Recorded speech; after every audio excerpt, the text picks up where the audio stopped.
Hello students, પરમાણુનું બંધારણ chapter આપણે start કર્યું તો એમાં લાસ્ટ ટાઈમ આપણે અમુક ક્વેશ્ચનો જોયા હતા કે કઈ રીતે પ્રોટોનની ગણતરી કરવી, ઇલેક્ટ્રોનની, ન્યુટ્રોનની, બરાબર, પરમાણુ ભાર શું હોય અને બરાબર પરમાણુ દળ ક્રમાંક, એટમિક નંબર, એ દરેક વસ્તુ બહુ ડીપમાં જોઈ હતી અને એ વસ્તુ તમારે યાદ રાખવાની છે. આજે અગેન એક સિમ્પલ ક્લાસ છે કે જેની અંદર આપણે અગેન થોડાક બેઝિક કન્સેપ્ટ ઉપર ધ્યાન આપીશું અને ધેન જે નેક્સ્ટ લેક્ચરથી આપણે હિસ્ટ્રી ઉપર જઈશું કે કઈ રીતે પરમાણુ બંધારણની હિસ્ટ્રી છે અને એના રિગાર્ડિંગ જે ક્વેશ્ચન આવશે એ નેક્સ્ટ લેક્ચરથી કરીશું, જે થોડાક હાઈ લેવલ હશે, બરાબર. તો એ હાઈ લેવલના ક્વેશ્ચનો કરવા માટે તમારે આ બધી વસ્તુઓનું જે ડીપમાં નોલેજ હોવું જોઈએ.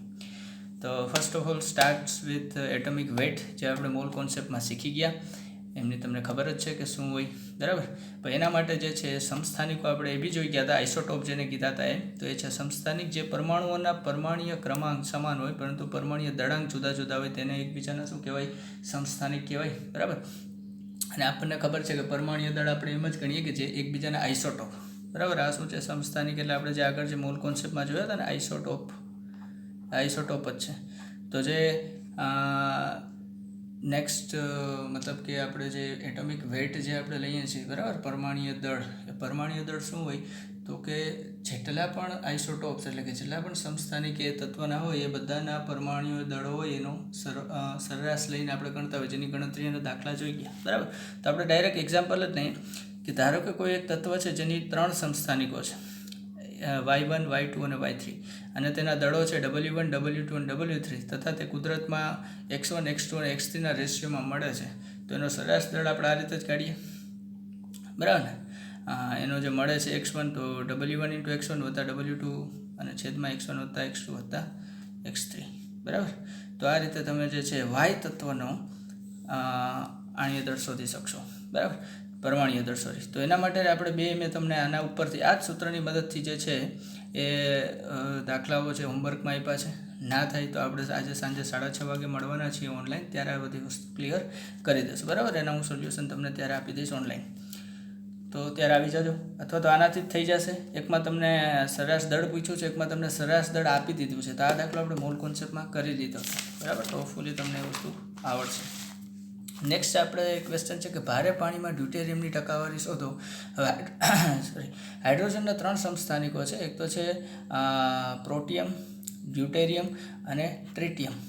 તો ત્રણેયની અંદર જે છે હાઇડ્રોજનનો પરમાણુ ક્રમાંક તો સેમ જ લેવાના, સમસ્થાનિક છે તો એના પરમાણ્વીય ભાર અલગ અલગ હોય. જેમ કે આની અંદર એક જ પ્રોટોન હોય છે, આની અંદર 1 પ્રોટોન અને 1 ન્યુટ્રોન, એટલે આનો ભાર થઈ જાય 2. આની અંદર 1 પ્રોટોન અને 2 ન્યુટ્રોન, એટલે આનો ભાર થઈ જાય 3.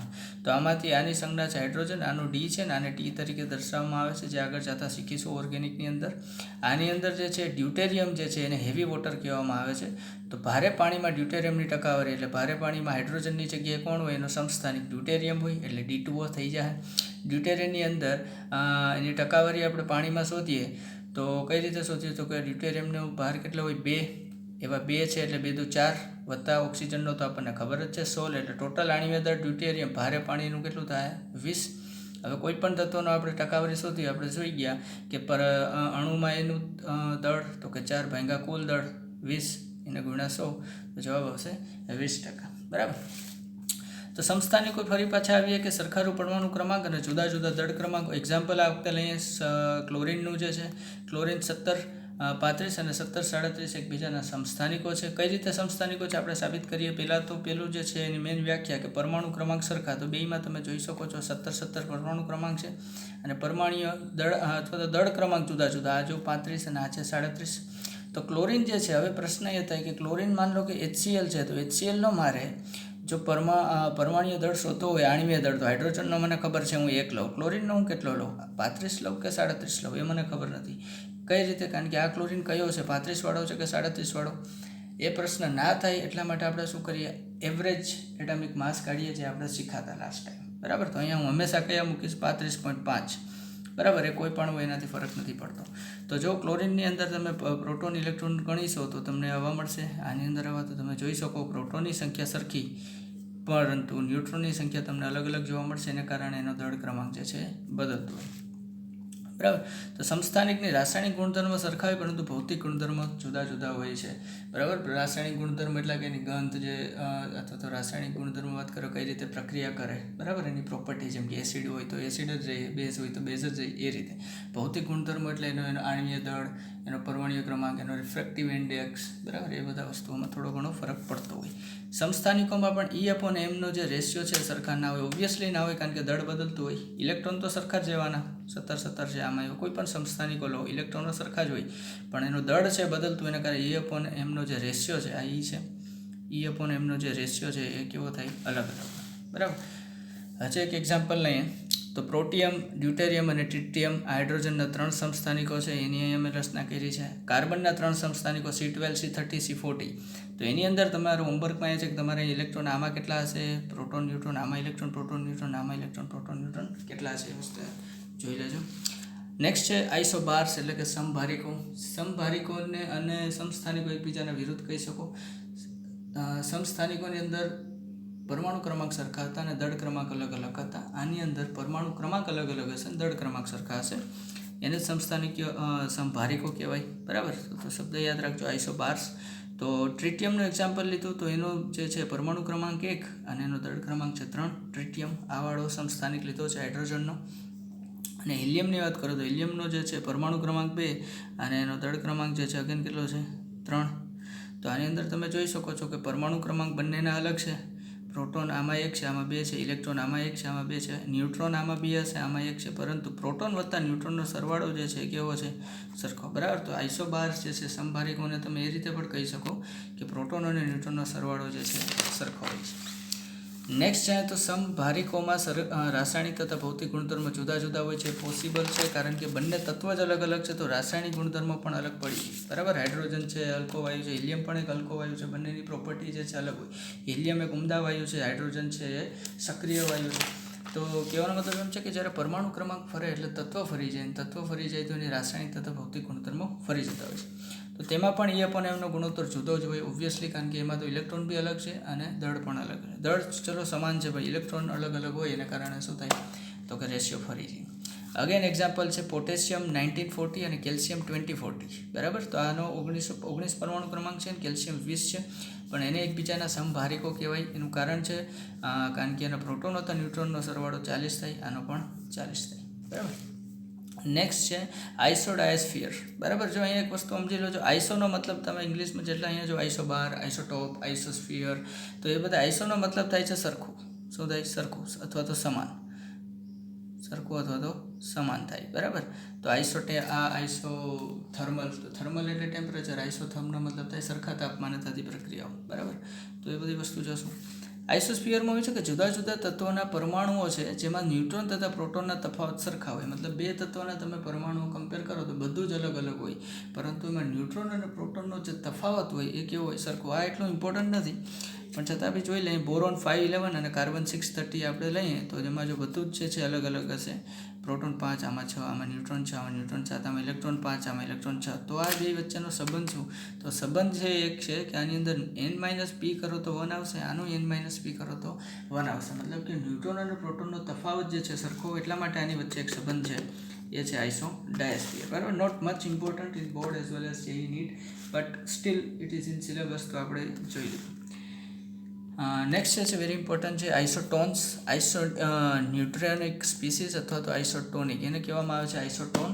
આઇસોટોનનો અંદર એ જ છે કે દરેક વસ્તુ ભલે સરખી હોય પણ ન્યુટ્રોનની સંખ્યા સરખી હોય, બાકી ભલે અલગ હોય, બરાબર. તો જે પરમાણુના પરમાણ્વીય ક્રમાંક Z જુદા જુદા હોય, પરમાણ્વીય દળાંક એ પણ જુદા જુદા હોય, પરંતુ તેમાં રહેલા ન્યુટ્રોનની સંખ્યા જે છે એ કેવી હોય, સમાન હોય. અગેન એક્ઝામ્પલ પોટેશિયમ 1939 અને કેલ્શિયમ 2040નું લઈએ તો બધું અલગ અલગ તમને જોવા મળશે, પણ એના ન્યુટ્રોનની સંખ્યા જે છે તમને બેયમાં કેટલી જોવા મળશે, સરખી.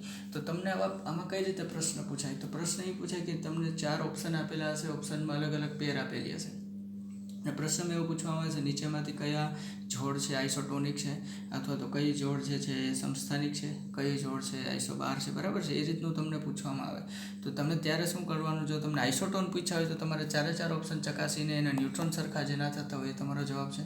જો તમને આઇસોબાર પૂછ્યું હોય તો 4માંથી જેના પરમાણુ દળ ક્રમાંક સરખા હોય એ તમારો જવાબ હોય, અને સમસ્થાનિક પૂછ્યું હોય તો દરેક જેના પરમાણુ ક્રમાંક સરખા હોય એ તમારો જવાબ હોય, બરાબર. તો આ રીતના પ્રશ્ન એની અંદર પૂછાય. આઇસોસ્ટર્સ નેક્સ્ટ જે છે આઇસોટર્સ તેવા અણુઓ છે કે જેમાં સરખા પરમાણુ તથા ઇલેક્ટ્રોન હોય, બરાબર. આ પરમાણુની વાત નથી, અણુઓની વાત છે. અને આઇસોટર્સ એને કહેવામાં આવે કે જેની અંદર પરમાણુઓ એવા હોય કે જેની અંદર નંબર ઓફ અણુઓ એવા હોય કે જેમાં પરમાણુ તથા ઇલેક્ટ્રોન સરખા હોય. એક્ઝામ્પલ લઈએ CO2 અને N2O, બરાબર, નાઇટ્રસ ઓક્સાઇડ અને કાર્બન ડાયોક્સાઇડ. તો કાર્બન ડાયોક્સાઇડ પરમાણુઓની સંખ્યા ગણો તો એક કાર્બનનો પરમાણુ છે વત્તા 2 ઓક્સિજનના પરમાણુ, તો ટોટલ પરમાણુ કેટલા છે? 3. એ જ વસ્તુ N2Oની પરમાણુની ગણતરી કરો તો 2 નાઇટ્રોજનના પરમાણુ વત્તા 1 ઓક્સિજનનો પરમાણુ, ટોટલ પરમાણુ છે 3. ઇલેક્ટ્રોનની ગણતરી કરો તો કાર્બનમાં હોય 6 ઇલેક્ટ્રોન, ઓક્સિજનનો પરમાણુ ક્રમાંક 8 છે, તો એની અંદર ઇલેક્ટ્રોન બી કેટલા હશે? 8. ટોટલ અહીંયા 2 ઓક્સિજન છે એટલે 2 ઓક્સિજનના પરમાણુ થાય 8 × 16, તો ટોટલ ઇલેક્ટ્રોન આવ્યો તમારો 32 ઇલેક્ટ્રોન. સેમ ટુ સેમ N2Oમાં નાઇટ્રોજનનો પરમાણુ ક્રમાંક 7 એટલે 7 ઇલેક્ટ્રોન, 2 નાઇટ્રોજનના 14 ઇલેક્ટ્રોન અને 1 ઓક્સિજનના 8 ઇલેક્ટ્રોન, ટોટલ 22 ઇલેક્ટ્રોન. મતલબ એવા અણુઓ જે છે કે જેમની અંદર પરમાણુઓની સંખ્યા તથા ઇલેક્ટ્રોનની સંખ્યા પણ સમાન હોય, બરાબર, જે ખરેખર રેર જોવા મળે, બહુ ઓછા એવા હોય. નેક્સ્ટ જોવા જાય તો એ છે isoelectronic species. Again very important, ઘણા બધા પ્રકરણની અંદર તમારે આના ઉપરથી પ્રશ્નો આવી શકે. એ પછી પિરિયોડિક ટેબલ હોય કે આવનારા ચેપ્ટર હોય, મોલ કોન્સેપ્ટ હોય, દરેકમાંથી આઇસો ઇલેક્ટ્રોનિક સ્પીસીસ એવી સ્પીસીસ છે કે જેની અંદર ઇલેક્ટ્રોનની સંખ્યા સરખી હોય, ભલે એનો પરમાણુ ક્રમાંક અલગ હોય, અને એમાં કંઈ ફરક નથી પડતો. એ અણુઓમાં બી જોવા મળે, પરમાણુઓમાં બી જોવા મળે, આયનોમાં બી જોવા મળે, સંયોજનોમાં પણ જોવા મળે, દરેક જગ્યાએ તમને જોવા મળશે, બરાબર. એક્ઝામ્પલ લઈએ ક્લોરિન માઇનસ અને આર્ગન. હવે ક્લોરિનનો પરમાણુ ક્રમાંક તમને ખબર છે 17 હોય, કેટલો હોય? 17, અને એમાં ઇલેક્ટ્રોનની સંખ્યા પણ કેટલી હોય? 17. પણ ક્યારે? જ્યારે ક્લોરિન ઉપર કોઈ વીજભાર ના હોય ત્યારે. અહીંયા નેગેટિવ વીજભારનો મતલબ શું થાય કે 17 કરતાં 1 ઇલેક્ટ્રોન વધારે છે, મતલબ 18 ઇલેક્ટ્રોન હોય. અહીંયા 18 ઇલેક્ટ્રોન છે. આર્ગોનની અંદર તો 18 જ હોય કારણ કે ન્યુટ્રલ છે, તો 18 ઇલેક્ટ્રોન. તો તમે જોઈ શકો છો ક્લોરિન માઇનસ એટલે કે ક્લોરાઇડ આયન અને આર્ગન જે છે એ બેમાં 18 ઇલેક્ટ્રોન સરખા જોવા મળે, એના કારણે એને આઇસો ઇલેક્ટ્રોનિક સ્પીસીસ કહેવામાં આવે. H2O અને એમોનિયા. તો H2Oની અંદર તમે જુઓ તો હાઇડ્રોજનની અંદર 1 ઇલેક્ટ્રોન હોય, પણ 2 હાઇડ્રોજનની અંદર 2 ઇલેક્ટ્રોન, ઓક્સિજનની અંદર 8, ટોટલ 10 ઇલેક્ટ્રોન. એમોનિયાની અંદર નાઇટ્રોજનના 7 અને હાઇડ્રોજનના 3, ટોટલ 10 ઇલેક્ટ્રોન. તો H2O અને એમોનિયા વચ્ચે તમને પૂછવામાં આવે કે H2O અને એમોનિયા વચ્ચે કઈ સમાનતા જોવા મળે, તો એ બે શું છે? એકબીજાના અથવા તો બે આઇસો ઇલેક્ટ્રોનિક સ્પીસીસ છે, બરાબર ને. સમ ઇલેક્ટ્રોનિક પ્રણાલી છે. એવું અગેન આ એક્ઝામ્પલ છે પણ ગણી લો, બરાબર. અગેન તમને હું હજી વધારે ડીપમાં એક્ઝામ્પલ આપું તો તમે લઈ શકો છો કે સોડિયમ જે છે એની અંદર કેટલા ઇલેક્ટ્રોન હોય? તો કે 11, બરાબર. મેગ્નેશિયમની અંદર કેટલા હોય? તો કે 12 હોય. પણ હું મેગ્નેશિયમ પ્લસ કરી દઉં એનો મતલબ કે એમાંથી 1 ઇલેક્ટ્રોન ઘટી ગયો તો કેટલા થાય? આની અંદર પણ તમારે 11 ઇલેક્ટ્રોન જોવા મળે. હું એલ્યુમિનિયમ +3 કરી દઉં અથવા તો ઓકે, સોડિયમની અંદર 11, Mg+2ની અંદર 12 હોય, બરાબર. પછી 1 પ્લસ ચાર્જ આવે તો 11 ઇલેક્ટ્રોન. એવી રીતે એલ્યુમિનિયમની અંદર +2 કરો તો 11 થાય. તો એ રીતે આખી તમે તમારી જાતે પણ એક સિરીઝ બનાવી શકો છો, પિરિયોડિક ટેબલની અંદરથી મળી શકે. ઓકે, ક્વેશ્ચન કરીએ. હવે ક્વેશ્ચન આપણે નેક્સ્ટ જે ફર્સ્ટ લેક્ચરમાં બી જોયો તો આજે ફરીથી જોઈએ. ક્વેશ્ચન છે કે ન્યુટ્રોનનું દળ બમણું તથા ઇલેક્ટ્રોનનું દળ અડધું કરવામાં આવે તો C612ના પરમાણુ દળ શોધો તથા તેમાં કેટલા ટકાનો વધારો થાય છે તે ગણો. હવે નોંધ એમાં બી કીધી હતી કે ભાઈ પરમાણુ કે આણ્વીય દળમાં ઇલેક્ટ્રોનનું દળ ગણવામાં નથી આવતો. હવે પહેલો આપણે જોઈએ કે C612ની અંદર પહેલાં તો એનું એનાલિસિસ કરીએ કે C612ની અંદર 6 ઇલેક્ટ્રોન હશે, પ્રોટોન બી 6 હશે જેનું દળ હશે 6 AMU, ન્યુટ્રોન બી 6 હશે જેનું દળ હશે 6 AMU, તો ટોટલ 12 AMU જે છે અત્યારે દળ છે. હવે આપણે શું કર્યું તો કે ન્યુટ્રોનનું દળ બમણું કર્યું, તો ન્યુટ્રોન કેટલા થઈ જાય? 6માંથી 12. પ્રોટોનને કંઈ આપણે કર્યું નથી તો 6ના 6 રહેશે. તો હવે જે નવું દળ બનશે કેટલું હશે? 18 AMU. વધારો કેટલાનો થયો? તો વધારો ગણવા માટે અંતિમ દળ માઇનસ શરૂઆતનું દળ છેદમાં શરૂઆતનું દળ ગુણ્યા 100, તો અંતિમ દળ 18, શરૂઆતનું દળ 12, છેદમાં 12 ગુણ્યા 100, એટલે 50% વધારો થઈ ગયો. જે દળ હતું પહેલાં 12 હતું, હવે કેટલું થઈ ગયું? 18, એટલે કે એમાં 50% ઇન્ક્રીઝ થયો. હોમવર્કની અંદર સેમ ટુ સેમ ક્વેશ્ચન કે જો ન્યુટ્રોનનું દળ ડબલ, પ્રોટોનનું દળ અડધું તથા ઇલેક્ટ્રોનનું દળ ડબલ કરવામાં આવે તો કાર્બન C612ના પરમાણુ દળ શોધો, અથવા તો એવું શોધો કે શું ફેરફાર થશે એવું શોધો, બરાબર. શું ફેરફાર થશે. ફેરફાર શું થશે એનો મતલબ કે ડબલ થાય છે, ટ્રિપલ થાય છે, સેમ રહેશે કે કંઈ ચેન્જ નહીં આવે, બરાબર, મતલબ એક થયું. તો એ વસ્તુ જે છે તમે જોઈ લેજો. અહીંયા યાદ રાખજો કે ઇલેક્ટ્રોનનું દળ તમને દર વખતે કન્ફ્યુઝ કરવા આપવામાં આવશે, પણ દળમાં ઇલેક્ટ્રોનનો કોઈ રોલ હોતો નથી. ઇલેક્ટ્રોનનો રોલ હંમેશા ચાર્જમાં, આયનની અંદર વધારે હોય, બરાબર. ઓકે, નેક્સ્ટ જે છે હિસ્ટ્રી ઉપર જઈએ. આજે થોમ્સનનું મોડલ સિમ્પલ છે, લઈ લીધું છે.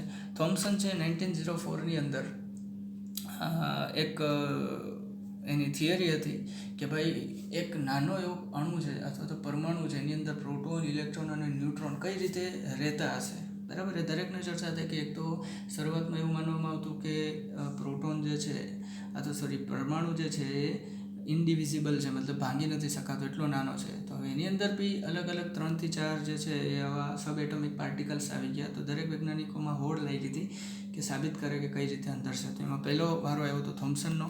થોમ્સને જે છે એક તરબૂચ ને તમે વચ્ચેથી કાપો તો એક તમને જેવી રીતે દેખાય ને કે આખું જે લાલ કલરનું જે પડ હોય એને થોમ્સને કહી દીધું હતું કે પ્રોટોન છે, જે ધન વીજભાર ધરાવે. અને જે બ્લેક કલરના બીજ જે એમ્બિડન્ટ હોય એની અંદર એનું એવું કહી દીધું હતું કે ઋણ વીજભાર છે, બરાબર. ક્રિસમસ પ્લમ પુડિંગ જેવું પણ એ મોડલ હતું. અને એને એવું કહી દીધું કે આખો એક રાઉન્ડ જે છે ગોળાકાર છે, જેની અંદર ધન વીજભાર જે છે એ સંપૂર્ણ રીતે ફેલાયેલો છે અને એમાં ક્યાંક ક્યાંક ઇલેક્ટ્રોન છે. પણ ધન વીજભાર જેટલો છે એટલો ઋણ વીજભાર હોવાને કારણે ઇલેક્ટ્રિકલી એ કેવો છે તો કે ન્યુટ્રલ છે, બરાબર. આવું એણે કહી દીધું હતું. ડ્રોબેક જે છે એનો એ રીતે એમાં કહેવામાં આવે છે કે મુખ્ય ખામી હતી કે પરમાણુ દળ એક સરખી રીતે બધે ફેલાયેલું નથી, બરાબર. અને એક સ્થિર નમૂનો હતો, ઇલેક્ટ્રોનની સ્થલન જે છે હલનચલન દર્શાવી શકતો નહોતો, બરાબર. પરમાણુ દળ બધે ફેલાયેલું નથી, એ રુધરફોર્ડે આગળ સાબિત કર્યું છે, જે આપણે નેક્સ્ટ લેક્ચરમાં જોશું. તો અત્યાર સુધી એટલું બરાબર છે. થોમ્સનનું મોડલ જે છે એની આકૃતિ અને ડ્રોબેક યાદ રાખી લેજો, બરાબર. પણ આ બધા જે ન્યુમેરિકલ્સ છે તમને સમજાવવા જોઈએ, બરાબર. આવા ન્યુમેરિકલ સામાન્ય રીતે કંઈ પૂછાય નહીં, પરંતુ છતાં પણ સ્ટીલ અન્ડરસ્ટેન્ડ તમને હોવી જોઈએ કે આ કઈ રીતે આવ્યું, બરાબર. જો એ અન્ડરસ્ટેન્ડ થઈ ગયા અને આ જેટલી પણ વ્યાખ્યાઓ જે છે દરેક ડગલે ને પગલે તમને ઉપયોગમાં આવશે, તો દરેક યાદ રાખજો અને સમજવાની કોશિશ કરજો.